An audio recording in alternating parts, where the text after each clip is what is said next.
ভাই কেমন আছেন? আলহামদুলিল্লাহ ভাই, অনেক ভালো। ভাই আমরা যতটুকু জানি আপনি সবসময় সুমন ভাইয়ের সাথে থাকেন এবং ওনার বাসায় 24 ঘন্টায় আপনাকে পাওয়া যায় এবং ওনার সাথে আপনি সবসময় থাকেন, তো ওনার বিষয়ে কিছু তথ্য আমাদেরকে দিবেন। আসলে সুমন ভাইয়ের সাথে সেই ছোট্টবেলা থেকে আমাদের বেড়ে ওঠা। আসলে যখন কেউ সুমন ভাইকে চিনত না, তো তখন থেকে আমরা সুমন ভাইয়ের সাথে আসছিলাম। তো সুমন ভাইয়ের সাথে থাকার কারণে আমাদেরকেও অনেক লোকে অনেক কথা বলতো যে বেস্টার পাগল হয়েছে, সাথে কয়েকটা আছে, এগুলো পাগল হয়েছিল। তখন আমরা সুমন ভাইকে বলতাম যে ভাই এইভাবে মানুষ আমাদেরকে বলে। তখন তিনি একটা কথাই বলছিলেন যে যদি মানুষের জন্য কাজ করো তবে উপরওয়ালার দিকে তাকিয়ে কাজ করো, আর মানুষ যদি পাগল না বলে তোমাকে, তবে ইতিহাস সৃষ্টি করতে পারবে না। তো সেটার প্রমাণ আজকে গত পরশুদিন আমরা পেয়েছি ঈগল মার্কার বিজয়ের মাধ্যমে, যে মানুষের জন্য যে কাজ করলে উপরওয়ালা এটা বিফল করেন না। সেটার প্রমাণ হচ্ছে 7 তারিখের যে চুনাঘাট মাধবপুরের মানুষ যে ভালোবাসা, যে মহব্বত সুমন ভাইয়ের প্রতি দেখিয়েছে, এটার প্রমাণ আমি আসলে বলবো। আর কাজ করলে আপনাকে মানুষ চাইবেই, আপনি কাজ করবেন না, মানুষ আপনাকে কেন চাইবে? আর সুমন ভাই যে এখন এমপি নির্বাচিত হয়েছে, একমাত্র ওনার সততা এবং ওনার কাজের ফসল হিসাবে এটা পেয়েছে বলে আমি মনে করি। আচ্ছা, তো সুমন ভাই ব্যক্তিগতভাবে ওনার যে বাসায় সময়টুকু কাটান, কিভাবে কাটান? আসলে অনেক সময় দেখা যায় সুমন ভাইয়ের পাশেই আমাদের বাসা।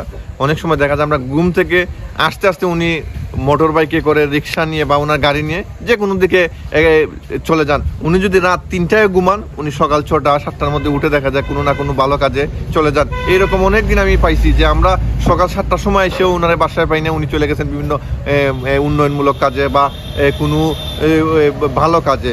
তো আমি বলবো সুমন ভাই যতক্ষণ বাসায় থাকেন, হয়তো এই সময়টা উনি কি ভালো কাজ করবেন এই বিষয়টা চিন্তা করেন, আর বাকি যেগুলো সময় আছে সব সময় তিনি মানুষের জন্য কাজ করার চেষ্টা করেন। আচ্ছা, আপনি এমন কিছু গোপন খবর জানেন যা পাবলিক জানে না বা জনগণ জানে না? আসলে বেস্টারের সুমনের কোনো গোপন বলতে কোনো কিছু নাই।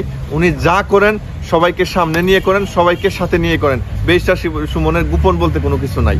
আসলে দেখেন, হয়তো আমরা অনেক সময় একটু আলসেমি করি, কিন্তু উনার ভিতরে আমি যে আলসেমি জিনিসটা, এটা আমি কোনো সময়ই আমি দেখি নাই। কারণ উনি একজন ফুটবল প্লেয়ার এবং উনার স্বার্থের যে আপনারা লক্ষ্য করছেন যে নির্বাচনের সময় উনার যে প্রতিদ্বন্দ্বী প্রার্থীরা, উনারা হয়তো অনেক সময় অসুস্থ হয়ে পড়ছেন, দুর্বল হয়ে পড়ছেন, কিন্তু উনার যে ফিটনেস বা এটা একমাত্র হয়েছে উনি ফুটবল প্লেয়ার এবং উনি সবসময় ভালো কাজ করলে দেখবেন আল্লাহ আপনার প্রতি একটা রহমত নাজিল করেন। আমি মনে করি যে সেই রহমত উনার প্রতি নাজিল হয়েছিল এবং এই কারণে উনি এখন পর্যন্ত স্ট্রং আছেন। এবং সবচেয়ে ভালো কথা যেটা হচ্ছে যে আমরা একজন ইয়াং এমপি পেয়েছি এবং যেটার উনি যে প্রতিশ্রুতি দিয়েছেন চুনারঘাট মাধবপুরবাসীর জন্য, সেটা আমি আশা করি উনি অচিরেই করতে পারবেন। আচ্ছা, ব্যক্তিগতভাবে সুমন ভাইয়ের সাথে আপনার পরিচয় কি? আসলে ব্যক্তিগত সব সম্পর্ক আসলে ব্যক্তিগত দিয়ে হয় না বা রক্তের সম্পর্কে হয় না। ওনার সাথে রক্তর চেয়ে যদি বলা যায় যে বেশি, সেই সম্পর্কে হচ্ছে আমরা 2-4 জন যারা আছি সেই ছোটবেলা থেকে ওনার সাথে চলছি। তো আমি মনে করব যে রক্তের সম্পর্ক না হলেও উনি আমাদের অভিভাবক। সুমন ভাই আপনাকে কেমন ভালোবাসেন? এটা আসলে কেমন ভালোবাসেন না ভালোবাসেন এটা আসলে আমি বলবো না, এটা আসলে আমি জানি এবং উনি জানেন ভালো। আচ্ছা, তো সুমন ভাই যে সমস্ত প্রতিশ্রুতি মানুষদেরকে দিয়েছিলেন নির্বাচনের আগে, আমরা দেখেছি চুনারঘাট মাধবপুরের মানুষকে যে সমস্ত কাজ করবেন আশ্বাস দিয়েছিলেন, তা কি করতে পারবেন উনি? আসলে বেস্টার সুমন এমন একজন মানুষ, উনি যা করতে পারেন না এটা কোনো সময় বলেন না, উনি যা করতে পারেন সেটাই উনি বলেন এবং সেটা আশা করি আগামী 5 বছরের মধ্যে যেহেতু আপনারা আছেন সেটা আপনারা দেখতে পারবেন। আচ্ছা, ঠিক আছে। তো দেশ ও জাতির উদ্দেশ্যে আপনি কিছু বলেন।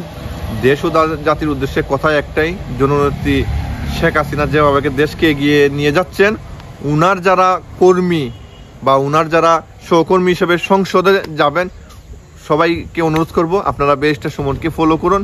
উনি যেভাবে এমপি না হয়েও কাজ করছেন, আপনারাও সেভাবে যারা নির্বাচিত হন নাই তারা কাজ করেন। কাজ করলে একটা সময় না মানুষ আপনাকে মূল্যায়ন করবেই।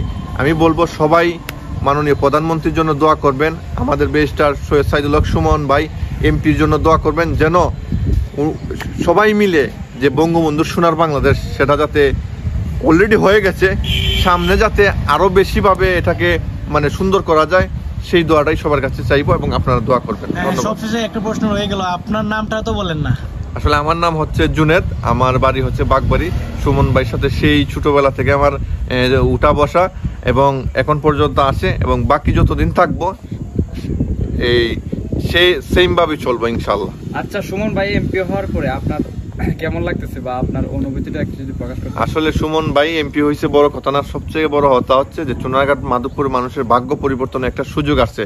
সুমন ভাই এমপি না থাকা অবস্থাও আমাদের কাছে যা ছিল, এখন এমপি হয়েও সে আগের সুমন ভাই। উনাকে আমরা কোনো সময় ভাই বা এমপি হিসাবে আসলে মনে করি না, উনাকে সবসময় আমরা আমাদের অভিভাবক হিসেবে মনে করি, এবং উনি অভিভাবক হিসেবেই আমাদের কাছে সারা জীবন থাকবেন। এমপি হওয়ার পরে কি ওনার মধ্যে কোনো পরিবর্তন আসছে? এটা তো আপনারাই ভালো দেখছেন, আপনারা সাথে আছিলেন। উনার মধ্যে বিন্দু পরিমাণ কোনো ক্ষমতার অহংকার নেই। উনি আগে যেমন বেশটা সুমন ছিলেন, এখন এমপি হওয়ার পরও সে সেম থাকবেন। যদি উনি মন্ত্রীও হন, সেই আগের সুমন ভাই থাকবেন।